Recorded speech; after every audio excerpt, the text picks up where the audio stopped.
Part 3. My Fears Realized. A few days ago, I submitted 2 nightmarish accounts from my childhood. Perhaps you best read them to truly comprehend what has befallen me.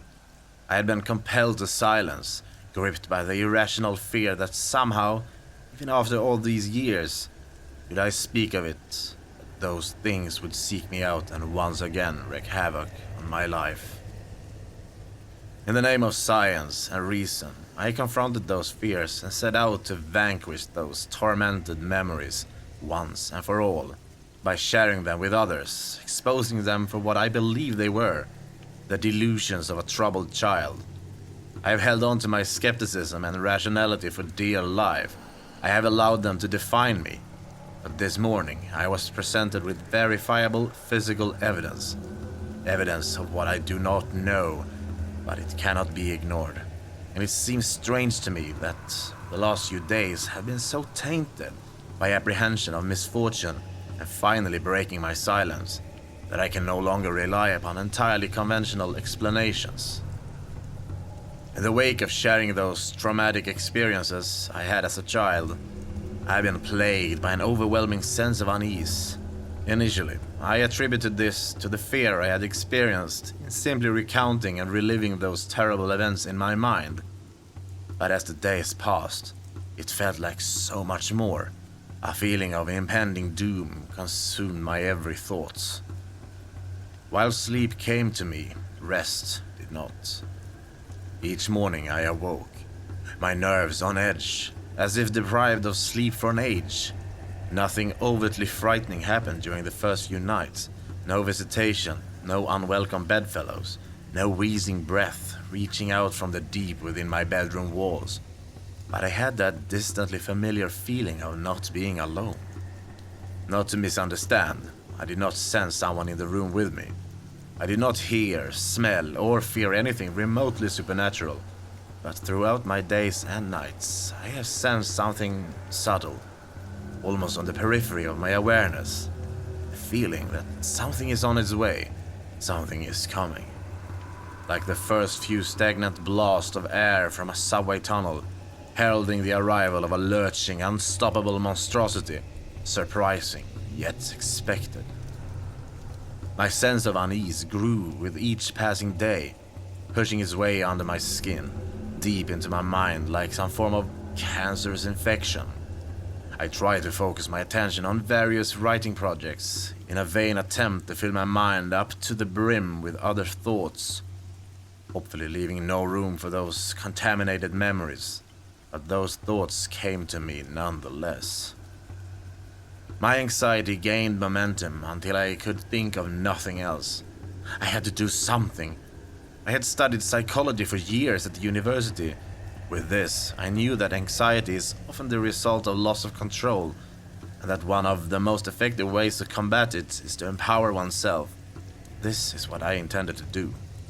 Call it foolhardy, but I was going to go back to that place, that house where those terrible events took place. I was going to confront those memories and expose them for what they were. Nonsense.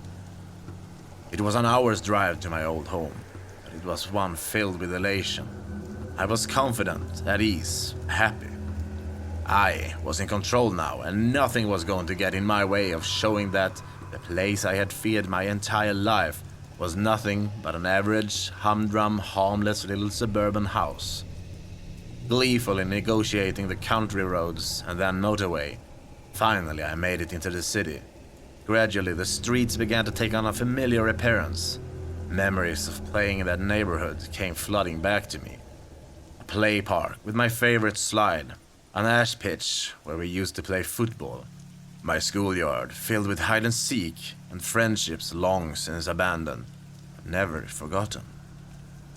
My mind wandered through those memories like a prodigal son walking home, wandered so much that before I realized it, I was pulling into the street where I had once lived. The road was long and disappeared far into the distance, finally entering into a sharp, blind turn.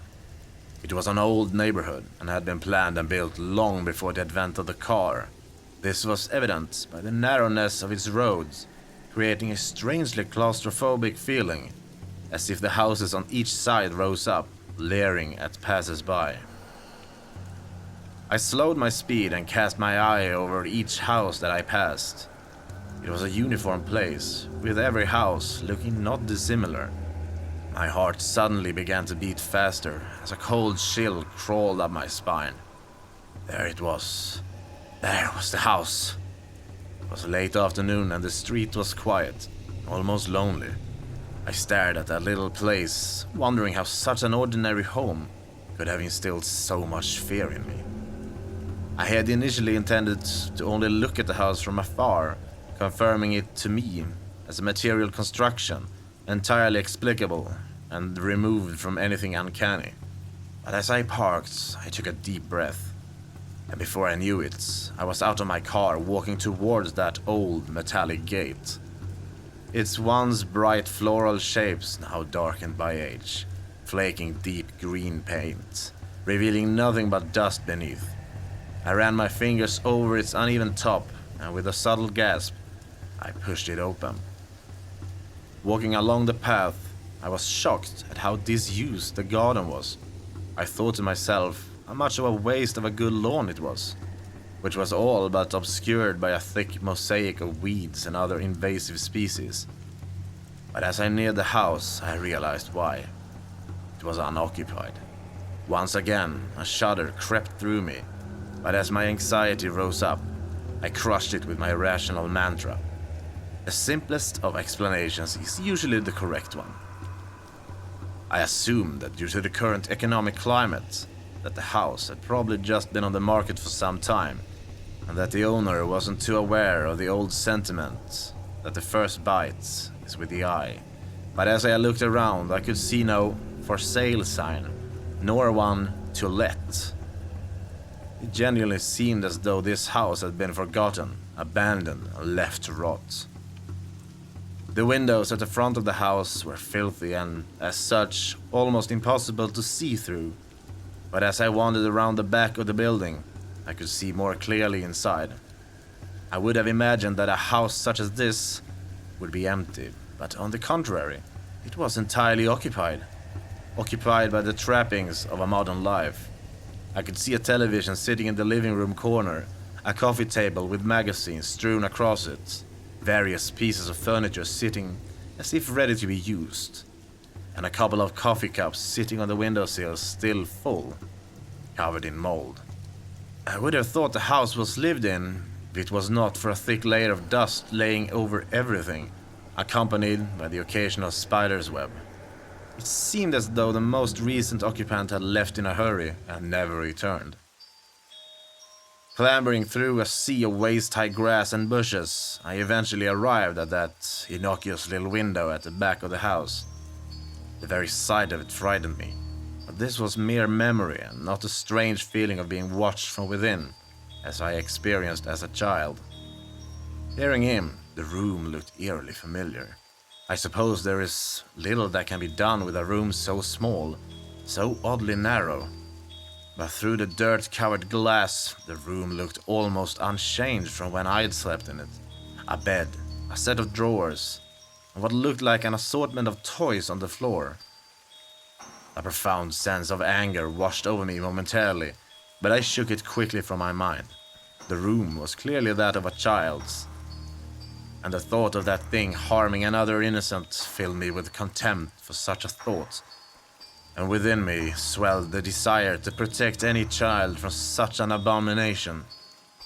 As I gazed at that wall, of which a bed lay alongside it, the hairs on the back of my neck stood up. For a moment, and it was for only the slightest, I thought I saw the blanket on top of the bed move. More than that, through that window pane, I could have sworn I heard a wheezing gasp. Closing my eyes tightly, I repeated another scientific mantra. Science does not owe its depth to imaginations. Opening my eyes, I saw nothing but an empty bedroom. No foul spirits, no unearthly things. Just a room, no more, no less. I breathed a sigh of relief, as if that all was well with the world for the first time in many days.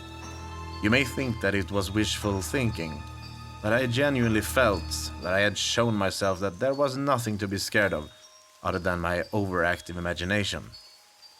It was starting to get dark, and I wanted to be home before the night, filled with confidence now that my anxieties were behind me. There was one last thing I needed to do. When we had left that house, we did so in a hurry. As a child, it was disorienting, even frightening to leave everything I knew behind. But there was one thing left which I always wondered about. At the bottom of the garden stood a sycamore tree, which looked to be even older than the house. I was amazed at how unchanged it was. I had grown up, gone on to pastures new, but the old sycamore still stood, wise, warm, almost friendly in its appearance. I think it's a rite of passage for any child to have a place to hide things. It's often their first experience with independence, something removed from any authority figure. For me, my stash was halfway up the old sycamore. I'm sure I must have looked like a fool, but I happily and gleefully climbed the tree with abandon. The configuration of the branches had changed in places, but overall the happy memories of playing amongst the limbs of the old sycamore, of having a little piece of the world to myself away from everyone else, seemed vivid, as it was remarkable how much remained unchanged. Halfway up, I caught my breath and smiled to myself. In the central trunk of the tree lay a hollow. Whether it had been created by an animal or perhaps a tug of the gale on a weakened branch long ago, I do not know. But it was where I kept things. If I found something which I was sure would be taken from me for being inappropriate, into the hollow it would go. The truth is, though, that the majority of the items inside were not very interesting, mostly just toys and rare exotic pieces of contraband, like slingshot or some smoke bombs. I had no reason to hide the toys, but when I was young, it felt adventurous to have a secret. The hollow was dark and filled halfway with rotting leaves, no doubt deposited there from countless autumns. Nevertheless, I reached down deep inside to see what remained. I couldn't believe it. I had found a toy that I had hidden there before we moved, all those years ago. I could feel the plastic in my hand, its sharp edges unmistakable, but the leaves and darkness of the hollow obscured its view from me, as I struggled to remove it from the thick, wet mixture of rotting leaves and rainwater. It seemed to be caught amongst a collection of small twigs. The reason I was so excited was that I knew when we had moved that I had left one of my favorite toys behind, a small plastic First World War British soldier. It may not sound like much, but I had grown up to my family's stories of my grandfather's adventures during both wars, and while he had passed away before I was born, I would often act out exaggerated versions of the stories, with this small soldier in the role of the hero, my intrepid grandfather. At the time, I thought a hollow the perfect hiding place for a soldier. My delight, however, quickly turned to horror. I felt sick to my stomach, for as I pulled the soldier out, I realized it was not my toy, but something else entirely. Stuffed into the back of the hollow amongst the sludge, and now in my hand, was the skeletal remains of a small animal. The bones crunched together in my grip, as the few small flakes of hair and flesh left on it putrefied between my fingers. I almost lost my balance as the rotten and potent smell of death escaped through my moist grasp, invading my senses. I climbed back down carefully, dejected. There was nothing else in the hollow. My toy was gone, probably taken by another child during the subsequent years. What remained of the poor animal I buried under some loose earth in the garden. I left that place immediately. Despite my unfortunate encounter in the hollow, I still felt empowered, that I had actually plucked up the courage to revisit that place, to see how ordinary it really was. Made me feel in control once more of my faculties. I did not, at that time, require anything other than a conventional explanation. I said goodbye to the old neighborhood, to that bad memory once and for all, and began to make my way home. By the time I had driven onto the motorway, something had begun to filter through from the back of my subconscious. At first, I disregarded it, dismissing it as my imagination. But as the sun shone its last and dipped below the horizon, I sensed the growing of a compulsion in me, an idea which seemed to have been born and nurtured for no good reason. No rationale, no sound causing footing, but one which had to be followed at all cost. I must get home.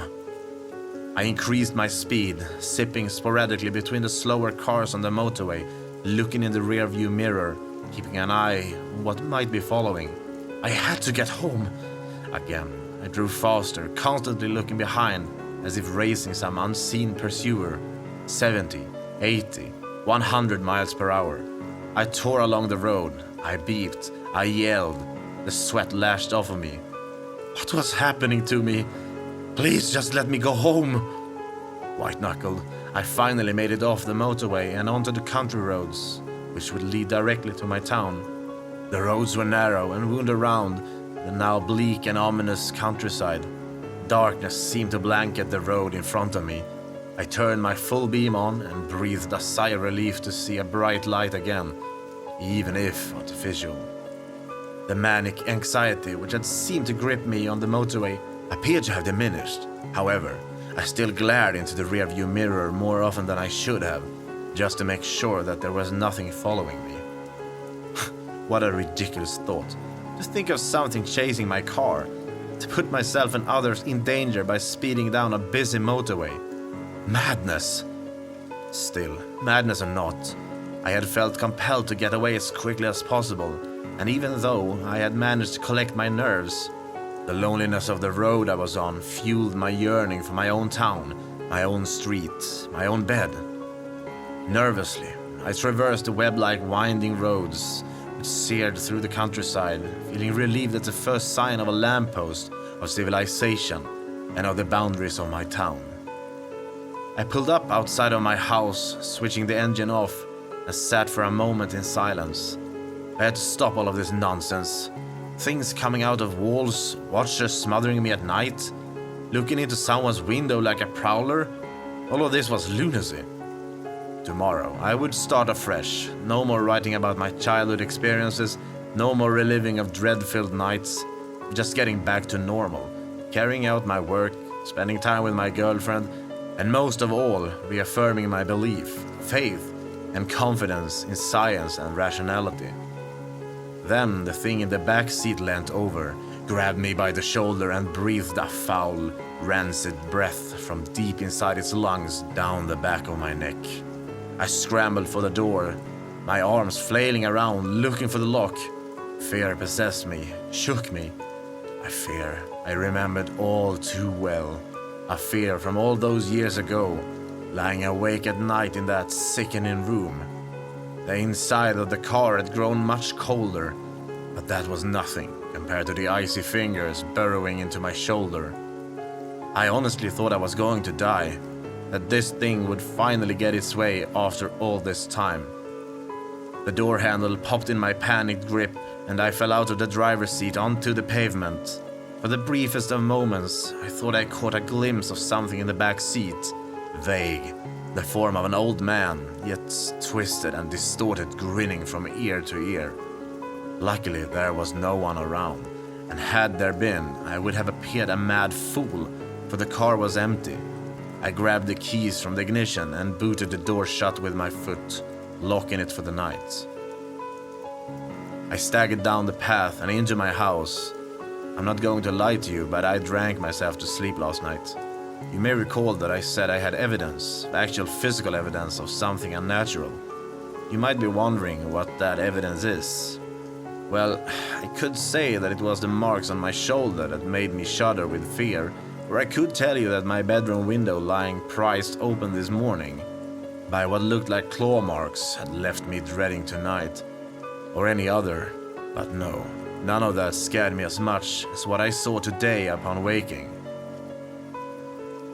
Sometimes the most frightening of messages, the most simple, were lying on my chest as I awoke this morning, was a toy soldier. The soldier I had hidden in that hollow all these years ago, returned to me as an adult, bitten in half.